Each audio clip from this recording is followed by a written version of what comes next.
precisely timed to the frame to play.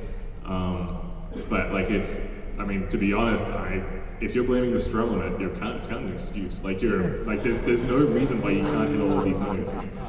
So you just got booed. It is. First of all, this isn't for me. I can't hit that crap anyway. But second, I feel like, do you think that it's not true that people with PAL TVs have an easier time? With people with PAL TVs? No, as someone from a PAL TV region originally, I think they have a harder time even getting the game than they do playing the game. How's Rock Band 2 out in Australia yet? Why you gotta do it there? No, it's pretty much like on the 360, it's PAL 60 anyway, so you're still running at 60 frames a second. I don't like the level of precision you're talking about here of between 16 milliseconds of stuff. There's more latency in sending the signal from the controller to the console than there is in sort of the numbers people are talking about. I think there's sort of an interesting element to this that I think when we make the games, and we have some diehard gamers in the company, but I think overall we're about the musical experience, and it's been interesting to see how people have taken to it as that really super hardcore achiever thing. We don't do scoring like you'll see in some other games. There are games of all genres in Japanese arcades where it's totally competitive and a single error will change your points versus someone else, and that's really consciously never been our priority because it's more about just getting the feeling of performing music, and there really isn't a scoreboard at that point. So it's just interesting to see how our game's been, how our audience has sort of our games Thank you. Yeah, I think it's insane, stuff like drum squeezing exists as a viable tactic. You're timing precise frames for swap windows is it's nice that you guys are deconstructing it, but the aim of the game is to feel like you're playing music, not to try and precisely beat match. Hi. So back at home, my band, we're rocking out, we're awesome, but my drummer has this horrible problem with the foot pedal. She really can't get it down after a couple of songs. She's just getting tired of it. I was just wondering if you guys, being the developers and knowing everything about this game, had any sort of song recommendations for training for the foot pedal, or any sort of ideas on how to help her out with that. Lego Rock Band was a godsend because you had the no kick option, but still, we can't play stuff like, anything from Rush. It's impossible. Well, that's true, but even on easy games, it's ridiculous. It might be worth talking about the design choices of easy drum authoring and kick versus not having kick, because that was a big debate for me. Yeah, it was a big debate right up till it launched on RB1 of what constitutes an easy song, and for a while we didn't have kicks in easy, and then we put it back in just because it didn't feel like drumming. We even on easy we wanted people to have a sense of limb independence, even if it was still hitting something once every bar. In terms of songs to improve that, the drum train is probably my first bet for because at least you can slow it down in the drum train and ramp yourself up. Do you guys have any recommendations for cool songs for learning kicks? There's Ringo's solo from the end, which is just eighth note drum, kick notes the entire way. Yeah, just play on no fail, just get better. I say that as someone who's not terribly good at the game either. You just have to keep trying. I went on from easy and now I'm low levels of expert, and I think I had some definite sticking points. I remember there was a Queen of the Stone Age song I was stuck on for a little while. Anything with the off time kicks I was having trouble with. So I think the drum trainer is a good one. That would be where I'd go, or I'd just stick to songs with the easier 4/4 boom chuck beats.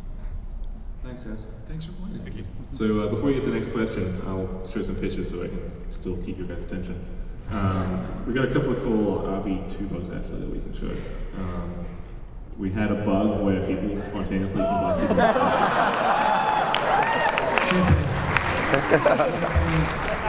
Another one. Wow. What else we got in here? Awesome. When we were trying to do our ESRB ratings and trying to do the voice combinations of words. And we had a competition to try and figure out the best name for this guy. What else we got in here? Oh yeah, this is when we were on a leaking spree. Not now, obviously, but Sean Koenig, someone had a haircut and took a photo, and since we're pretty much leaking something every day, we figured we'd do a Kotaku knockout.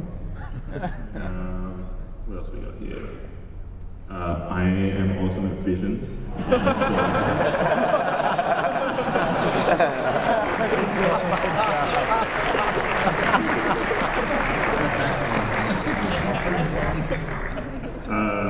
And then I think we've got some community art maker stuff. Like for those of you who don't know, it's actually surprisingly like a big chunk of people. We have this art maker in the game where people can go through and like create pieces of art on like guitars and t-shirts and things like that. You know, like a master shake one. The most impressive thing I've seen is someone took the box guitar from RB2 and turned it into a keytar, which is That's awesome. Nice. like that's with 50 layers as well, which is like ridiculous. Do we have any rockband.com forum people here? Woo! Thank you guys. You guys are amazing. Yeah, they're really You guys awesome. are constantly like astounding us with your love for this game. So thank you so much. Cool. Next question. So you guys are in kind of a perfect storm right now, where you have the economy and the crapper. You guys are in a peripheral heavy genre. You have problems with oversaturation. You know, there were more Guitar Hero games last year than there are Gosselin children. As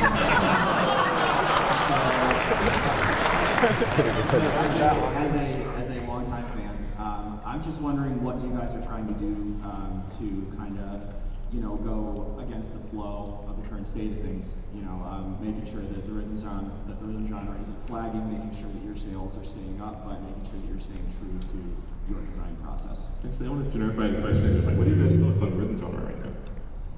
Which is fine. Oh, music genre. You want me to start, Chris? Sure. All right.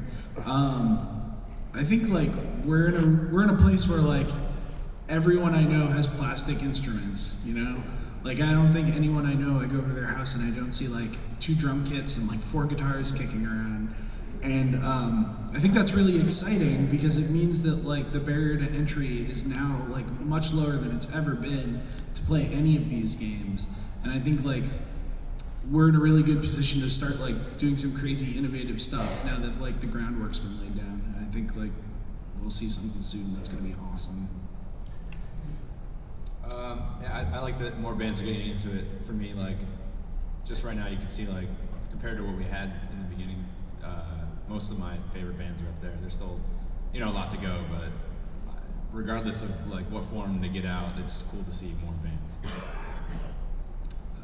I think your assessment of, like, the music genre and, like, where we are with in games with that is pretty right on. I mean, it's a tough spot, admittedly, but actually it's like that's the really exciting part about it. I mean, one reason I came to Harmonix actually was because, you know, about a year ago, I mean, even then things were kind of starting to flag, and I felt like if anyone had the answers, it was Harmonix. So and since I've gotten here, it's, you know, obviously I can't speak to specifics, but you know, there's some really game-changing stuff that we'll see in Rock Band 3, and I also want to say that, like, I think that the genre in general, there's a lot of interesting stuff that's happening, you know, with you know, our colleagues and competitors and so on, and you know, in the last year we've seen a lot of interesting stuff. You know, Fret and Ice, Chime was really cool. That was, if everyone hasn't picked that one up, that's a great game that has